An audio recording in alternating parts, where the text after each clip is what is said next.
Hi everyone, welcome back to my channel. If you're new here, thanks for stopping by. I'm Carol and I'm glad to have you here. Please consider subscribing. So today we're going to be doing a classic flavor combo. We're going to be canning up some delicious strawberry rhubarb jam. Now, I got my recipe from the All New Ball Book of Canning. You guys know I love this book. Unfortunately, a lot of you are having a hard time getting a hold of it. I know Amazon doesn't really have it anymore. So I think Barnes and Nobles, you can get it there. It's a fantastic book if you can get your hands on it, but I do understand that there have been some difficulties in finding a copy of it. So anyway, it comes from this book. I'm sure you can find other safe, tested recipes for strawberry rhubarb jam other places, but I'm using the one from this book. I didn't check. It might be in some of the other ball books too. Sometimes they repeat in their books, they repeat recipes. So anyway, strawberry rhubarb jam. Classic combination, great for spring.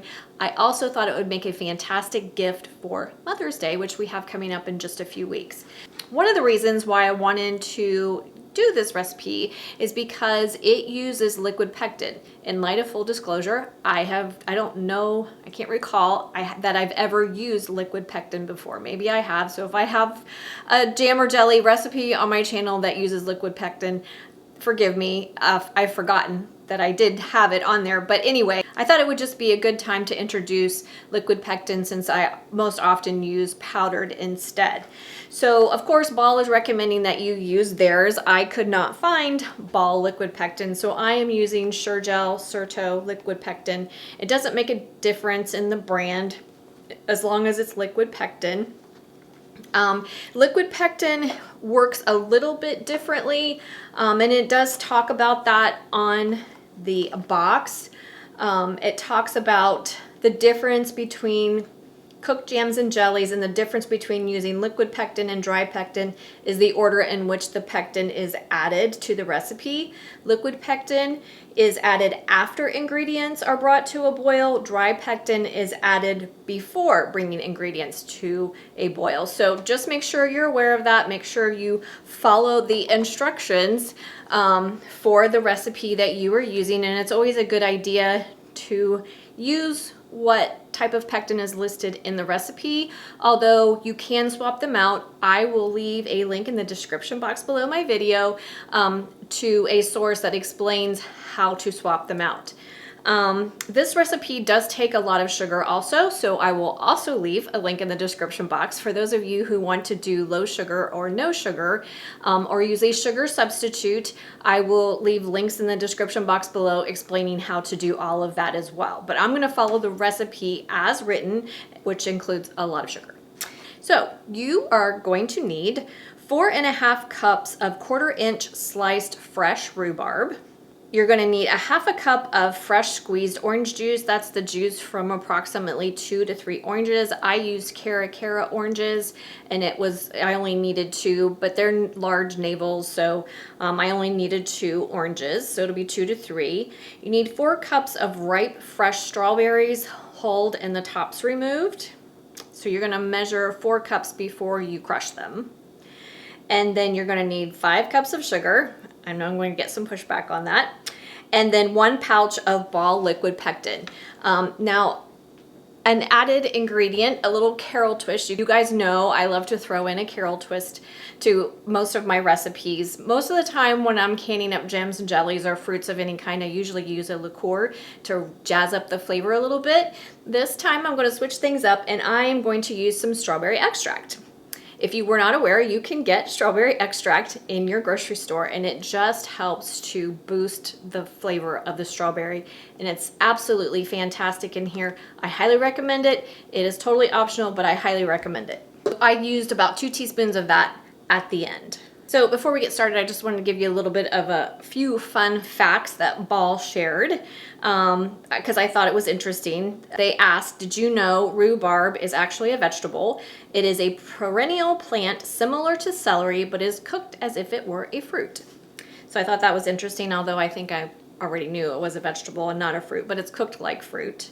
And here was another interesting fact. I thought I did not know this. If picking your own rhubarb, make sure to cut off all portions of the leaves because they're poisonous. I didn't know that. So the leaves from the rhubarb stalks are poisonous. So make sure they do not get included in your jam here. Anyway, I'm gonna bring you in close and we're gonna get started. Okay guys, so we are ready to get started. I have 4.5 cups of my sliced rhubarb, and you want your slices to be about 1/4 of an inch is what Ball says. Mine are not all uniform, but they're 1/4 to 1/2 of an inch slices. To that, we're going to add 1/2 cup of freshly squeezed orange juice. We are going to cover that and turn it on medium-high heat, and we're going to bring it to a boil. Then we're going to remove the lid and let it simmer for about 5 minutes until the rhubarb is nice and tender. While that's happening, I'm going to take my 4 cups of strawberries that I've washed and stemmed and hulled, and I'm going to use a potato masher to give them a good mash. Okay, I brought my rhubarb to a boil, like they said. I removed the lid, and now I've reduced my heat to a simmer, and we're gonna let it simmer for about 5 minutes until it gets nice and soft. And then we are ready to move on to the next step. Okay, so I cooked my rhubarb till it was nice and soft. So now we need to measure out 2 cups of rhubarb, our cooked rhubarb. So I got 2 cups there. I did have a little bit left over, not very much, maybe 1/4 cup or so. So the amount I used was pretty spot on. And then we need 1 3/4 cup of the crushed strawberries. And then we're going to add 5 cups of sugar. We're going to turn this on high heat. Give it a stir. We're going to turn it on high heat, and we're going to bring this to a full rolling boil that cannot be stirred down. This is really important, and it's also important that you have it on really high heat, because if it takes too long to get to the boiling point that can't be stirred down, you lose some of your liquid, starts to evaporate, and we don't want that to happen. So you want it to be on high heat, and we're going to bring it to a full rolling boil that cannot be stirred down. At that point, we're going to add our pectin, boil hard for 1 minute, and then we are all set for canning. Okay guys, we are at our full rolling boil that cannot be stirred down. So I'm going to stop stirring for a second so you can see it's at a full boil. It is rolling, and when I stir it, it stays that way. So that is the point that we are ready to add our pectin. So we're going to take our pouch of pectin and we're going to add it all at once to our fruit and sugar. And we're going to stir, stir, stir. And we're going to bring this up back to a full rolling boil that cannot be stirred down. And we're going to let it boil hard for 1 minute. At that point, we are all set for canning. The other thing you want to note is while it's cooking for the full minute, you want to make sure that you are stirring it constantly so that nothing burns or scorches on the bottom. Okay, so I cooked for 1 minute and then I've removed it from the heat. Because I have a flat top, the top is still hot. So I pushed it back to remove it from the heat because I want to add a little bit of strawberry extract. This is completely optional, but I like to zhuzh up the strawberry flavor just a little bit. So I'm just going to add a teaspoon or 2 of it. Give it one last stir, then we are all good for canning. Okay guys, we are all set for canning. I am steam canning today, so I have 3 quarts of simmering water in the bottom of my steam canner. I have washed my jars and kept them hot in my steam canner while I was cooking my jam. The lids I'm using today are ball lids, so the instruction for ball lids is to just wash them and set them aside. There's no need to preheat them. As a matter of fact, if you preheat them, chances are you're going to have a seal failure, and we don't want that. And modern canning guidelines state that we do not need to pre-sterilize lids or jars as long as we're processing for 10 minutes or more, and we're going to be processing for 10 minutes. So we are all set for jarring things up. So I'm going to add my delicious jam to my jars to 1/4 of an inch headspace.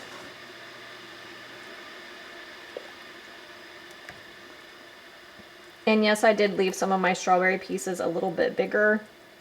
I like those big chunks of strawberries in my strawberry jam. Your jam is very hot, so make sure you're careful when you're putting it in your jars. Then we're going to use a debubbling tool, plastic butter knife, or chopstick to release any air bubbles in our jam.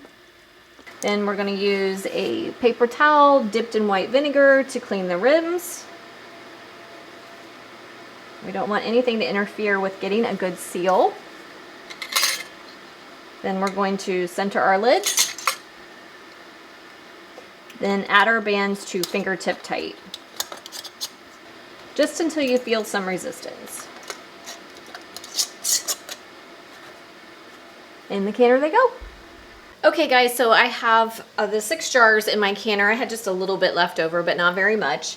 I've got my heat on high. We're going to bring our canner up to temperature. There's a dial gauge on top of your steam canner that tells you when to start your processing time. For those of you who are water bath canning, you want to make sure that you have enough water in your canner to cover your jars by at least an inch, and you want your water to come to a full rolling boil before you start your processing time.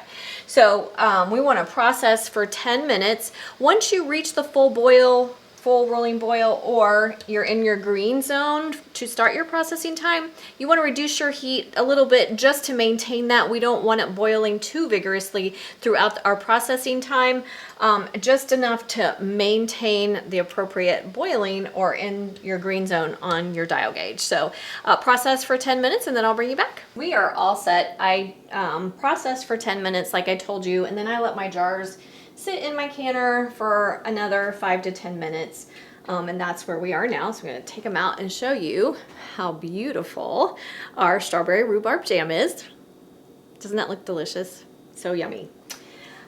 So one thing I want to mention, since we're talking about how beautiful it is, and I did mention this in a recent video I uploaded, sometimes things, when we home can things, and this is true of commercially canned things as well, but in particular home canned items, some products tend to lose their color as they're stored on the shelf, and that is very true of strawberries. Sorry, I didn't mean to say they lose their color, they darken in color. So this pretty bright red color here that you see, if you let this sit on your shelf for longer than 18 months to 24 months, it's going to start to darken. That doesn't mean that it's gone bad. There's nothing wrong with it. But that does happen to strawberries in particular over time, and some other products that we can up as well. The product inside the jar can darken.